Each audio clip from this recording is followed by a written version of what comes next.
Bene, stamattina siamo in orario, eh? Già questa è una buona, è una buona notizia perché essere in orario significa avere la facoltà di far partecipare di più il pubblico, che è l'obiettivo di oggi. Il prossimo pannello, visto che di social media ne parliamo da ieri, si chiama Tourism e Social. È in inglese, quindi ricordo sempre a tutti che chi vuol seguire correttamente il pannello e non vuole affaticarsi con la lingua inglese, ci sono cuffie con la traduzione simultanea all'inizio della main hall per tutti, quindi mi raccomando. Chiamo quindi sul palco i miei amici, my friends, Patrick and Bart.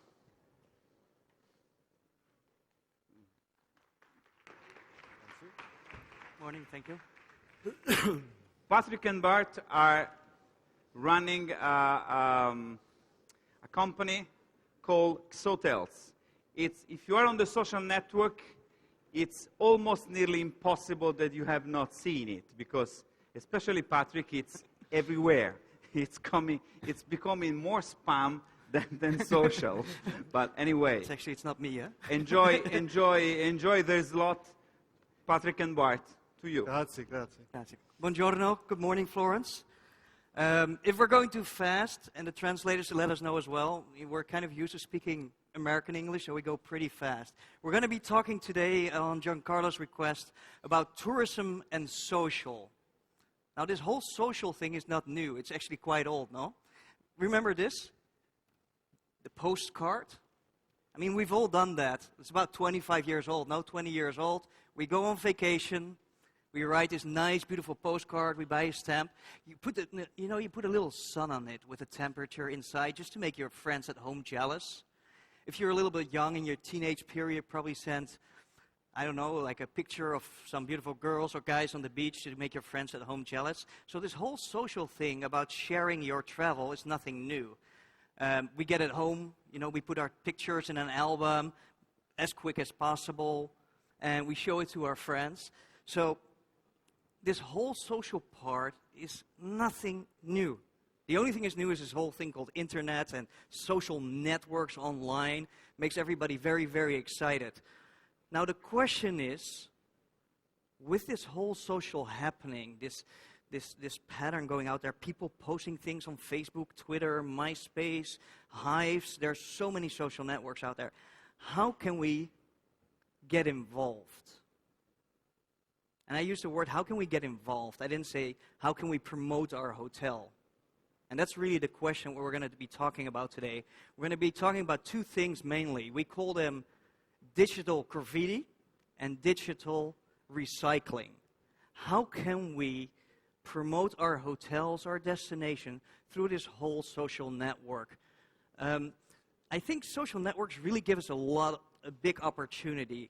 I mean, let's see. I just want to see a little bit. Who thinks here that it's really an opportunity to market our destination? The people here up front, do you agree or you disagree with me? Who agrees? Anybody agrees? Yeah, I see a yes here. I see a yes there.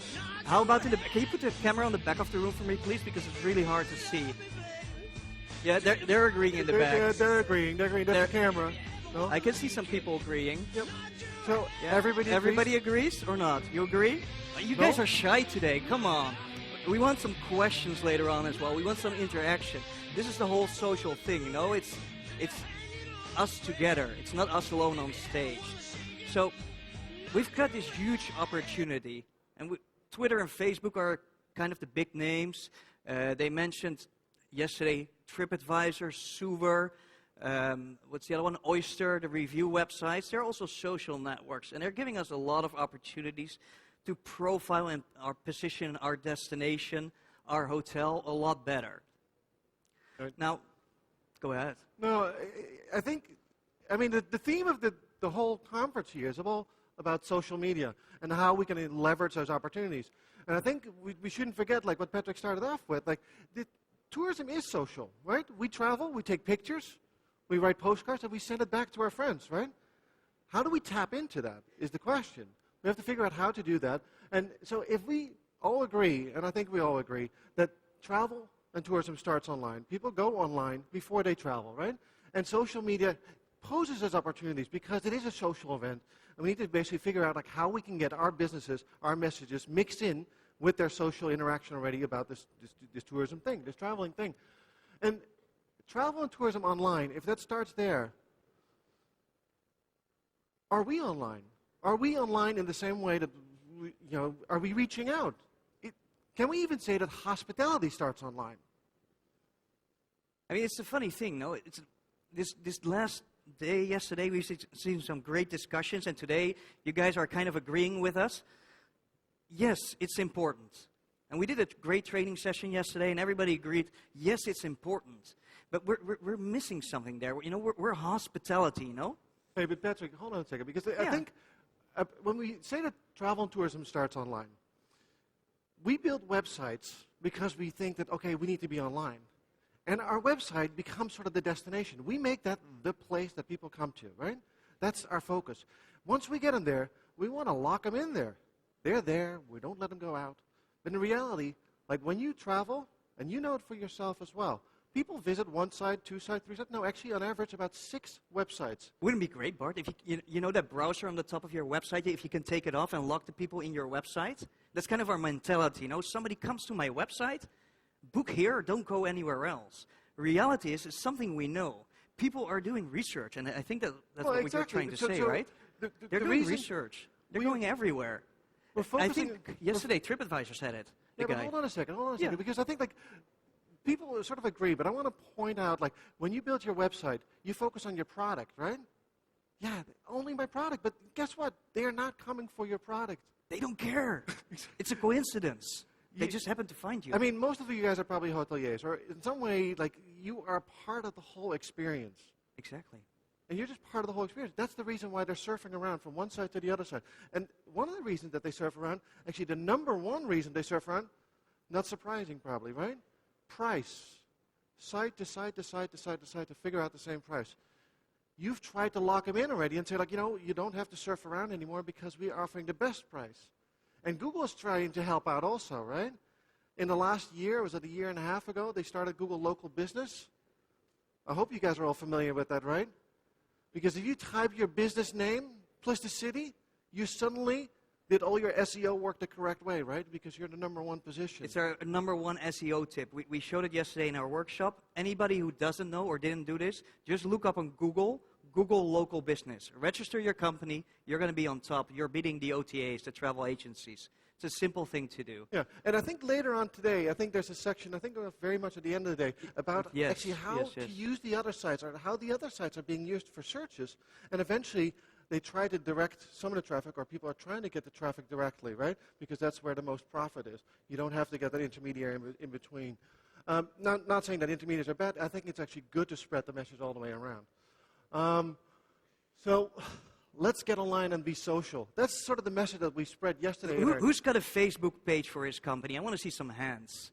We've got 1, 2, 3, 4, 5, 6, 7, 8. Okay, who's on Twitter? Let's see some more hands.